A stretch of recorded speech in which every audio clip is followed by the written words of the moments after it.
Hi friends, welcome back to my channel. ఈరోజు మీకు ఈ సీరియల్లో ఏం జరిగిందో తెలుసుకోవాలి అనుకుంటున్నారా? అయితే వెంటనే మనం సీరియల్లోకి వెళ్ళిపోదాం. ఇక అప్పు రాజ్ కోసం చాలాసేపు ఎదురు చూస్తూ ఉంటుంది. కానీ రాజ్ మాత్రం ఎంతసేపటికి రాకపోయేసరికి ఇక అప్పు పోలీసులకి కావ్యని ఎత్తుకెళ్లిన సంగతి చెప్దామని ఫోన్ తీయబోతే ఇంతలో రాజ్ కారు వస్తుంది.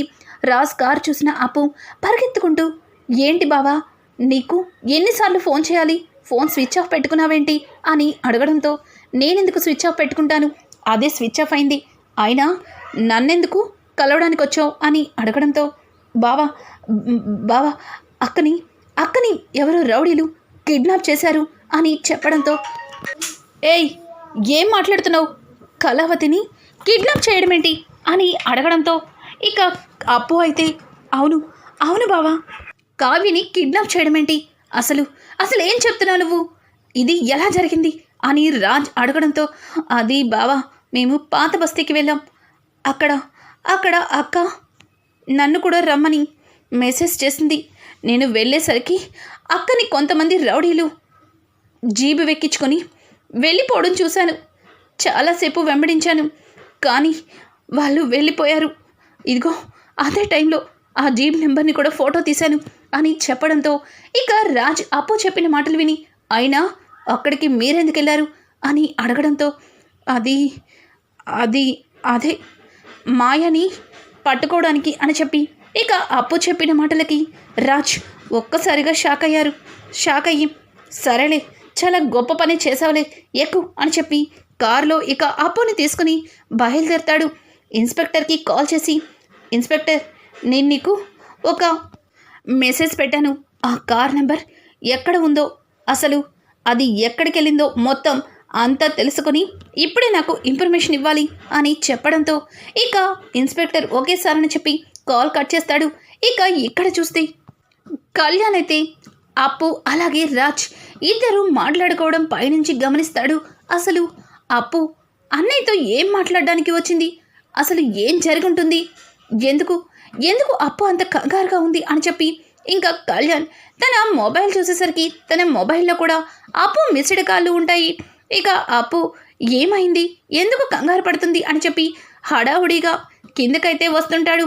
ఇంకా ఇంతలో రుద్రాని, ఎరా కళ్యాణ్, ఏమైంది, అంత కంగారు పడుతున్నావు, ఎక్కడికి వెళ్తున్నట్టు అని అడగడంతో, ఏం లేదత్తా, ఎందుకో అప్పు చాలా కంగారుగా కనిపిస్తుంది, పైగా నా ఫోన్కి కూడా 4-5 సార్లు ఫోన్ చేసింది, అసలు ఏం జరిగిందో తెలుసుకుందామని అని చెప్పి, ఇక కళ్యాణ్ రుద్రాణితో చెప్పి అక్కడి నుంచి వెళ్ళిపోతుంటాడు. ఇక వెంటనే దొరికిందే అవకాశం అన్నట్టుగా రుద్రాణి అనామిక దగ్గరికి వెళ్ళి, అనామిక, చూసావుగా నీ మగుడేం చేస్తున్నాడో, ఇప్పుడే ఇంత పెద్ద రాదంతం జరిగినా మళ్ళీ అప్పుని కలవడానికి వెళ్తున్నాడు, అప్పు తనకి ఫోన్ చేసిందని, పైగా తనకు కంగారు పడుతుందని వీడు తెగ కుమిలిపోతున్నాడు, చూడు, కావాలంటే నువ్వే చూడు అని చెప్పి, ఇక పైన టెర్రస్ పైనుంచి కళ్యాణ్ని చూపిస్తుంటే, కళ్యాణ్ చాలా కంగారుగా బైక్ తీసుకొని బయలుదేరతాడు. ఇక కళ్యాణ్ని చూసిన అనామిక అయితే, కళ్యాణ్ ఆగు ఆగు అని అంటున్నా సరే వినిపించుకోకుండా అక్కడి నుంచి అయితే ఫాస్ట్గా వెళ్ళిపోతాడు. కళ్యాణ్ అలా వెళ్ళిపోవడం గమనించి అనామిక చాలా కోపం తెచ్చుకుంటుంది. అసలు ఈ కళ్యాణ్ ఎందుకు ఇలా చేస్తున్నాడు, అప్పుని పెళ్లి చేసుకోవడానికి వెళ్తున్నాడేమో, నువ్వు చేసిన రచ్చకి నిజంగానే అప్పు మెడలో తాళి కట్టి ఇంటికి తీసుకొస్తాడేమో అని చెప్పడంతో ఒక్కసారిగా అనామిక షాక్ అయిపోతుంది.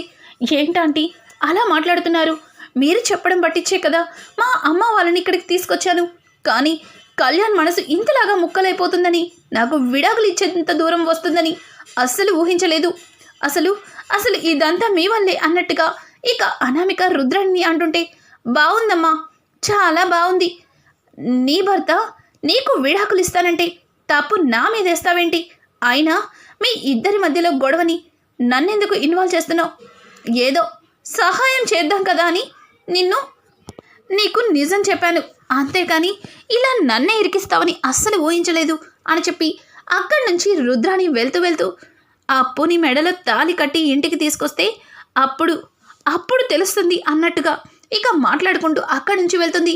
అనామిక కాస్త కంగారు పడుతుంది, ఇదేంటి, కళ్యాణ్ నిజంగానే అప్పు మెడలో తాళి కట్టి ఇక్కడికి తీసుకొస్తాడా, నిజంగానే కళ్యాణ్ మనసుని అంతలాగా విరిచేశానా అని చెప్పి ఇక అనామిక అనుకుంటూ ఉంటుంది. ఇక ఇంతలో అప్పు రాజులిద్దరూ కూడా ఇక ఆ పాత బస్తీ దగ్గరికి వెళ్ళి మొత్తం వెతుకుతూ ఉంటారు. ఇంతలో ఇన్స్పెక్టర్ ఫోన్ చేసి, సార్ మీరు చెప్పిన కారు ఇప్పుడే అక్కడ సిగ్నల్ దాటింది, తరువాత అసలు కనుమరుగైపోయింది అని చెప్పడంతో అయితే ఖచ్చితంగా ఆ ఏరియాలోనే ఎక్కడ ఉండే ఉంటారు అని చెప్పి ఇక రాజ్ అలాగే అప్పు ఇద్దరు కూడా అక్కడికి బయలుదేరతారు.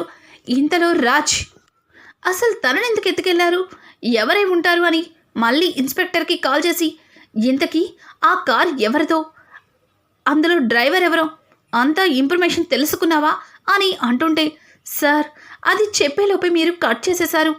ఆ డ్రైవర్ ఎవరో కాదు, వాడు పెద్ద గూండా. వాడు అమ్మాయిల్ని కిడ్నాప్ చేసి ఇతర దేశాలకి స్మగ్లింగ్ చేస్తారు. వాళ్ళు అమ్మాయిలతో బిజినెస్ చేస్తారు.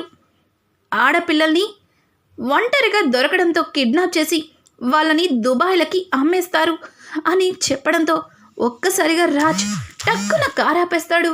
ఇక వెంటనే మన అప్పు అయితే, నో అలా జరగకూడదు, అక్కకేమీ కాకూడదు బావా, త్వరగా పదండి అని అంటుంటే, అయినా ఇంట్లో ఉండకుండా మీకెందుకు ఇవన్నీ కూడా, అసలు ఎందుకు ఇలా చేశారు అని చెప్పి రాజ్ అయితే అప్పు మీద సీరియస్ అయిపోతాడు. బావా ఇక్కడ మనం గొడవ పడే టైం కాదు బావా, త్వరగా వెళ్ళి అక్కని కాపాడుకోవాలి అని చెప్పడంతో ఇంకా రాజ్ అప్పు కూడా ఆ చుట్టుపక్కల ఏరియాలు మొత్తం వెతుకుతుండగా ఇక ఒక మూలన ఆ కార్ అయితే కనిపిస్తుంది. అది చూసిన రాజ్, అదిగో అదే కార్ అనుకుంటా, నెంబర్ కూడా సేమ్ ఉంది, ఖచ్చితంగా ఇక్కడే కళావతిని దాచిపెట్టి ఉండొచ్చు అని చెప్పి ఇక రాజ్ అయితే కార్ దిగుతూ అప్పుని కారులోనే కూర్చోమంటాడు. అప్పు బావా నేను కూడా మీతో వస్తాను అని అంటూ ఉంటే, చాలు ఇప్పటికే చేసిన గొడవ చాలు, నోరు మూసుకొని ఇక్కడే ఉండు అని చెప్పి ఇక రాజ్ అయితే కావ్యని కాపాడడం కోసం లోపలికైతే వెళ్తాడు.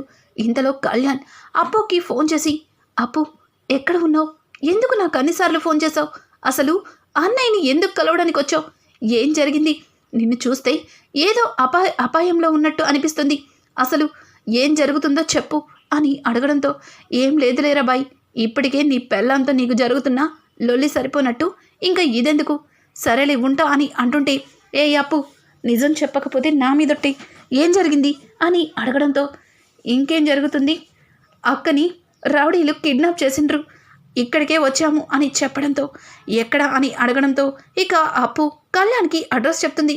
అక్కడికి బైక్ వేసుకుని కళ్యాణ్ కూడా వస్తాడు. ఇక ఎంతసేపటికి రాజ్ లోపల నుంచి బయటికి రాకపోయేసరికి కళ్యాణ్ అలాగే అప్పు ఇద్దరు కలిసి లోపలికి వెళ్తారు. ఇక లోపలికి వెళ్ళి చూసేసరికి ఒక రూమ్లో కావ్యని అలాగే కావ్యతో పాటు కొంతమంది ఆడవాళ్ళని బంధించుంటారు. ఇంకొక పక్క రాజ్ కూడా అలా దగ్గర దొరికిపోతాడు.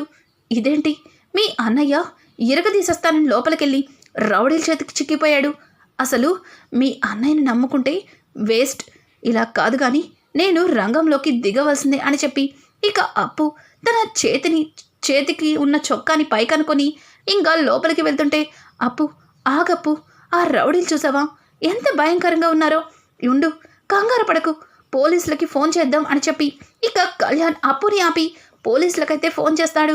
ఇంతలో ఆ గుండు రౌడీ అయితే, రేయ్ ఈ ప్లేసు పోలీసులు తెలిసిపోయింది, ఇంకా సేపట్లో ఇక్కడికి పోలీసులు వచ్చే అవకాశాలు కూడా ఉన్నాయి, వీడు వెతుక్కుంటూ వచ్చాడు అంటే ఖచ్చితంగా పోలీసులకి ఈ స్థానం తెలిసే ఉంటుంది, త్వరగా ఈ ప్లేస్ని మార్చేయాలి, వాళ్ళందరినీ వ్యాన్లో ఎక్కించండిరా అని చెప్పడంతో ఇక ఒక్కొక్కరిని తీసుకొచ్చి వ్యాన్లో ఎక్కిస్తుంటే అది చూసిన కళ్యాణ్ అప్పు షాక్ అయిపోతారు.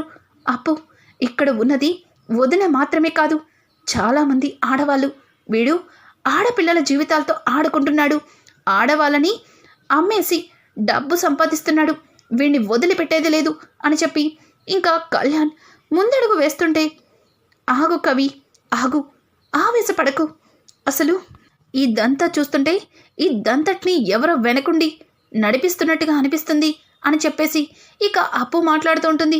ఇంతలో వాళ్ళ కళ్ళ ముందే అందరినీ వ్యాన్ ఎక్కించి ఇక అక్కడి నుంచి బయలుదేరిపోతారు. ఇంతలో అప్పు అలాగే కళ్యాణ్ పరుగున వెళ్ళి వ్యాన్కి అడ్డం పడతారు. ఇక కావ్య అయితే అప్పుని చూసి అప్పు అని చాలా ఎమోషనల్ అవుతుంది. అలాగే అప్పు ఆ వ్యాన్ మీద పడి పెద్ద కర్ర తీసుకొని లోపల ఉన్న రౌడీలని కొడుతూ ఉంటుంది.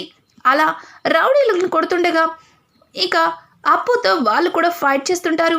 ఇంతలో కళ్యాణ్ ఇంకో రౌడీ కొట్టబోతుంటే కవి అని గట్టిగా అరవడంతో తాను పక్కకి జరుగుతాడు. ఇక కళ్యాణ్ లోపలికి వెళ్ళి కట్లతో ఉన్న రాజ్ తాళ్ళని ఉప్పదిస్తాడు. ఇక రాజ్ అలాగే అప్పు ఇద్దరు కూడా రౌడీలతో ఫైట్ చేస్తూ ఉంటారు. అనుకోకుండా ఆ ఫైటింగ్లో అప్పు ఒక వ్యక్తిని చంపేస్తుంది. అలా చంపేయడంతో ఇక ఆ కేస్ అప్పు మెడకి చుట్టుకుంటుంది. ఇంకా ఇంతలో పోలీసులు కూడా అక్కడికి వచ్చి అక్కడ ఉన్న రౌడీలందరినీ అరెస్ట్ చేస్తారు. వాళ్ళతో పాటు అప్పుని కూడా స్టేషన్లో పెడతారు. తర్వాత రాజ్ కావ్య దగ్గరికి వచ్చి నీకు బుద్ధుందా? ఎవరికి చెప్పకుండా ఎందుకు ఇలా చేశావు? పొరపాటున సమయానికి మేము రాకపోతే నీ పరిస్థితి ఏమయ్యేది అని చెప్పి రాజ్ అయితే ఇక కావ్యకి బుద్ధి చెప్తాడు. కావ్య రాజ్ని చాలా ప్రేమగా హక్ చేసుకుంటుంది. ఇక రాజ్ అయితే చాలే, ఇప్పటి వరకు జరిగింది చాలు, చూడు ఇప్పుడేం జరిగిందో, అప్పు కేసులో ఇరుక్కుంది అని చెప్పడంతో ఇక కావ్య అయితే ఇన్స్పెక్టర్ తను కావాలని చేయలేదు, నన్ను కాపాడడం కోసం వచ్చి తను అపాయంలో పడింది అని చెప్పి ఇక కావ్య అయితే చాలాసేపు ఇన్స్పెక్టర్ని బ్రతిమలాడుతుంది. కానీ ఇన్స్పెక్టర్ చూడమ్మా, కావాలని చేసిన అనుకోకుండా జరిగిన దీన్ని హత్య అని అంటారు, మీరు కోర్టులో చూసుకోండి అని చెప్పి ఇక ఇన్స్పెక్టర్ అయితే అప్పుని తీసుకుని అక్కడి నుంచి వెళ్తుంటాడు. ఇంతలో కళ్యాణ్ కూడా అడ్డం వచ్చి సార్, ఈ హత్యకి కారణం నేను కూడా ఒక కారణమే, నా వల్లే అప్పు అతన్ని చంపవలసి వచ్చింది అని కళ్యాణ్ కూడా చెప్పడంతో ఇక కళ్యాణ్ కూడా జీబెక్కిస్తారు. ఇద్దరిని కూడా స్టేషన్కి అయితే తీసుకెళ్తారు. ఇక కళ్యాణ్ అప్పులిద్దరిని కూడా స్టేషన్కి తీసుకెళ్ళి ఆ కేసు గురించి జైల్లో అయితే పెడతారు. ఈ రకంగా మళ్ళీ అప్పు కళ్యాణ్ మధ్యలో మళ్ళీ కొత్త బంధాన్ని ఏర్పడేలా చేస్తుంది అనామిక ఇల్లు వదిలి వెళ్ళిపోవడం, అలాగే అప్పుని పెళ్లి చేసుకుని కళ్యాణ్ రావడం, ఇక రాజ్కి కావ్యకి మధ్యలో ప్రేమ మొదలవడం, రానున్న ఎపిసోడ్స్ మరింత ఇంట్రెస్టింగ్గా మారబోతున్నాయి. ఈ వీడియో మీకు నచ్చినట్టయితే లైక్ చేసి సబ్స్క్రైబ్ చేసుకోవడం మాత్రం మర్చిపోకండి. Thanks for watching. Hi friends, welcome back to my channel.